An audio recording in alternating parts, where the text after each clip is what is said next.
పశ్చిమ బైపాస్ నిర్మాణంలో అధికారుల అలసత్వం వల్లే రాజధాని ప్రాంతంలో వరద నీరు నిలిచిందని రాష్ట్ర మంత్రి నారాయణ విమర్శించారు. మంగళగిరి మండలంలో వరద నీరు నిలిచిన ప్రాంతాల్లో మంత్రి నారాయణ, ఏడీసీ చైర్పర్సన్ లక్ష్మీ పార్థసారథి పర్యటించారు. మంగళగిరి మండలం కురగల్లు సమీపంలో జాతీయ రహదారిపై బ్రిడ్జి నిర్మించిన సీల్డ్ తీయకపోవడంతో వరద నీరు కిందకు వెళ్లలేదని మంత్రి చెప్పారు.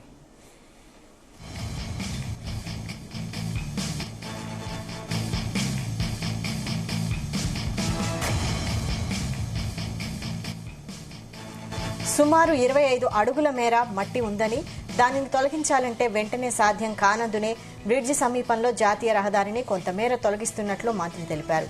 జాతీయ రహదారికి గండి కొట్టిన 24 గంటల్లో వరద నీరు వెళ్లిపోతోందన్నారు. ఆ వెంటనే బ్రిడ్జి కింద పేరుకుపోయిన సిల్ట్ తొలగించిన తర్వాత జాతీయ రహదారి మరమ్మతుల పనులు పూర్తి చేస్తామని మంత్రి స్పష్టం చేశారు.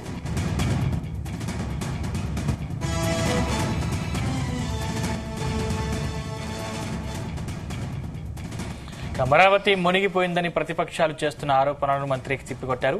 ఈసారి 11 సీట్లు కూడా రావని ఎద్దేవా చేశారు. అమరావతిలో పర్యటించిన తర్వాత ఆరోపణలు చేస్తే ప్రజలు నమ్ముతారని, లేకపోతే వాళ్లే గట్టిగా సమాధానం చెబుతారని మంత్రి అన్నారు. గతంలో చెప్పినట్లే వచ్చే మార్చి నాటికి సుమారు 4,000 ఉద్యోగుల నివాసాలను పూర్తి చేస్తామని, మరో ఏడాదిన్నరలో రహదారుల నిర్మాణం పూర్తవుతోందని, వర్షాలు తగ్గగానే రైతులకు ఇచ్చిన ఫ్లాట్లలో సరిహద్దు రాళ్లు కొత్తవి వేస్తామని మంత్రి స్పష్టం చేశారు.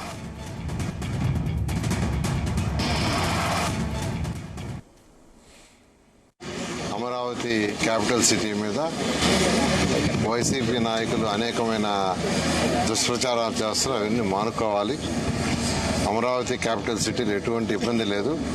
అయితే వెస్టర్న్ బైపాస్ రోడ్ ఏదైతే కన్స్ట్రక్ట్ చేస్తున్నారో ఆ కన్స్ట్రక్షన్ చేసేటప్పుడు కొండవీటి వాగు ఏదైతే ఉందో కొండవీటి వాగు కింద యాక్చువల్గా ఆ మట్టి అంతా తీసేసి పైన యాక్చువల్గా బ్రిడ్జ్ కట్టుండాల్సింది.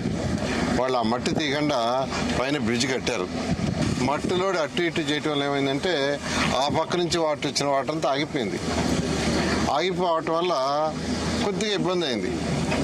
యాక్చువల్గా అదే ఆ మట్టి కానీ తీసేస్తే ఏదైతే ఈ సమయంలో ఆ మట్టి తీయటం యాక్చువల్గా ప్రాక్టికల్గా వీలు కాదు వెంట కింద. అయితే దానికి పక్కన డైవర్షన్ చేస్తున్నారు. వాళ్ళు డైవర్షన్ చేస్తే నీళ్లు పోతాయి. అంతేగాని ఇక్కడ అమరావతి మునిగిపోయింది. అంతేకాదు ఐకానిక్ భవన్లు ఉన్నాయి 5టికి యాక్చువల్ గుంటలు తవ్వుకున్నారు. కొంత కాంక్రీట్ వేసి ఉన్నారు. ఇంతలోకి వర్షం వచ్చింది, దాంట్లో నీళ్లు వచ్చాయి. నీళ్లు రాకుండా ఎట్టుంటాయండి? ఇప్పుడు నీళ్లు రాకుండా ఎట్టుంటాయి? గుంటలు తవ్వితే వర్షం వస్తే నీళ్లు రాకుండా ఎట్టుంటాయి? ఒక్కొక్కసారి కన్స్ట్రక్షన్ జరిగేటప్పుడు కొన్ని చిన్న సమస్యలు ఉంటాయి, తప్పవు. కన్స్ట్రక్షన్ జరిగేటప్పుడు వర్షాలు అట్లాంటి వచ్చినప్పుడు సమస్యలు ఉంటాయి. అవన్నీ టెంపరీ. దాన్ని బేస్ చేసుకొని అమరావతి అయిపోతుంది కరెక్ట్ కాదు. ఇలాగే మాట్లాడుతుంటే ప్రజలు ఆ 11 సీట్లు కూడా కాదు 0 చేస్తారు.